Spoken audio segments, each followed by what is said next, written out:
good evening, and thank you so much for coming out. So I spent 20 years in the United States Army Special Forces, a little bit of time after that in the intelligence community. And in that time, I was taught to recognize patterns and to know when I'm being attacked. And our nation right now is under attack from the left. And what the left is doing is very deliberate. They're going after our family units. They're going after our culture. They have full control of the media.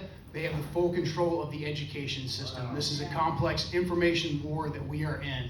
We saw this all unfold and come to fruition in 2020 with the way that the election happened.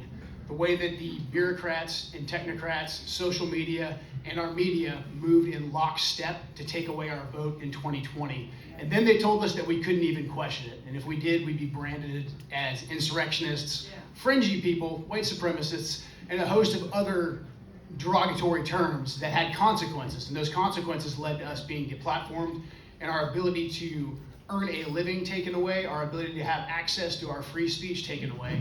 And it's continued to codify ever since the Congress was sworn in, the Senate was sworn in, and the Democrats are in full control.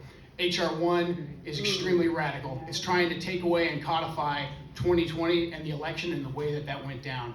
So seeing this complex attack on our nation, I realized that I couldn't sit on the sidelines. I served this country for over 20 years. The only reason I left government service was because my wife was killed fighting for this country in Syria.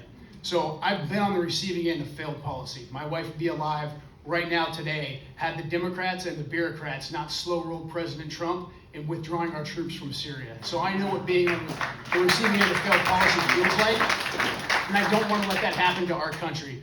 So look, the only reason I'm running for Congress right now is because of my children and all of our children. Someday in the not so distant future, I'm gonna have to look my sons in the eye and explain to them that this is the nation that their mother gave her life for. And I wanna be able to say I did everything I could to stop this totalitarian grip that's creeping across our nation.